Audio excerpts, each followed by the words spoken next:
Welcome to mini foods Jaisingh. எல்லோருக்கும் வணக்கம். இன்றைக்கி நம்ம வீடியோவில் ரொம்ப சிம்பிளான ஒரு கேக் தாங்க பார்க்க போகிறோம்.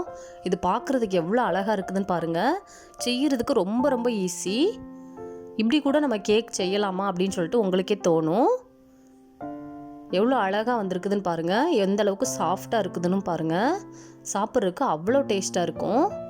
இப்போ இந்த ரெசிபி வந்துட்டு நம்ம எப்படி செய்கிறதுன்னு பார்க்கலாம். வீடியோக்குள்ளே போகலாம் வாங்க.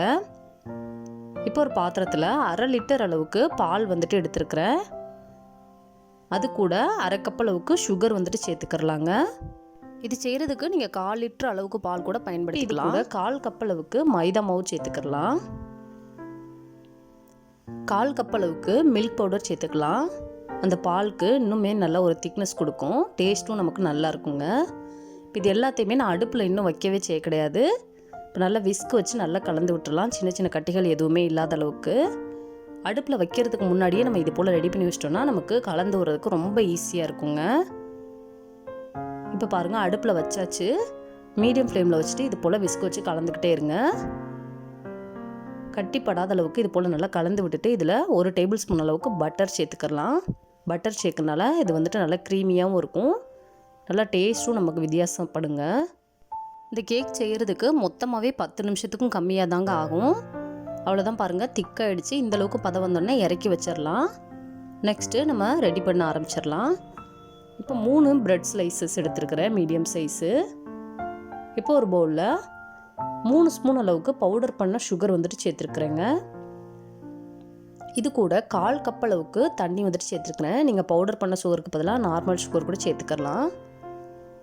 இப்போ இந்த நல்லா தண்ணியில் வந்துட்டு கரைச்சி எடுத்துக்கலாங்க. இப்போ நல்லா கரைச்சாச்சு. இது போல் ப்ரஷ் வச்சுட்டு நம்ம எடுத்து வச்சுருக்கிற ப்ரெட்டில் வந்துட்டு நல்லா ஈரமாக படுற அளவுக்கு இதை ஸ்ப்ரெட் பண்ணி விட்டுறலாம். ஸ்ப்ரெட் பண்ணிவிட்டு நம்ம ஏற்கனவே ரெடி பண்ணி வச்சுருக்கிற அந்த மைதா மாவு மிக்ஸை வந்துட்டு இது போல் ஸ்ப்ரெட் பண்ணி விட்டுறலாங்க. திருப்பியும் ஒரு ப்ரெட்டை மேலே வச்சுட்டு சுகர் சிரப்பை இது போல் போட்டுடலாம்.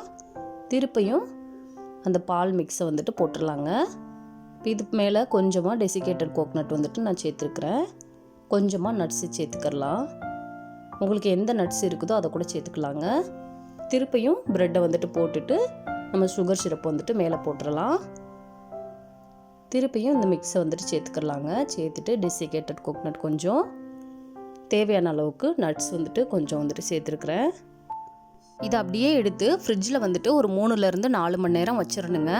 வச்சுட்டு அதுக்கப்புறம் நம்ம கட் பண்ணி எடுத்து சாப்பிட்லாம். அவ்வளோ டேஸ்ட்டாக இருக்கும், அவ்வளோ சாஃப்டாக இருக்குங்க. இது நம்ம ப்ரெட்டில் தான் செஞ்சதுன்னு சொன்னால் கூட யாருமே நம்ப மாட்டாங்க. அந்தளவுக்கு வித்தியாசமாக இருக்கும். நம்ம எத்தனை லேயர் வேணாலும் இதே போல் சைடுலேயும் சரி மேலேயும் சரி அடுக்கிக்கிட்டே போகலாங்க. இதே போல் நீங்களும் வீட்டில் ட்ரை பண்ணி பாருங்கள். எப்படி இருந்துச்சுன்னு கமெண்ட் பாக்ஸில் சொல்லுங்கள். இதே போல் சிம்பிளான ரெசிபிஸ் வீடியோ தொடர்ந்து பார்க்குறதுக்கு மறக்காமல் mini foods Jaisingh channel subscribe பண்ணுங்கள். தேங்க்ஸ் ஃபார் வாட்சிங்.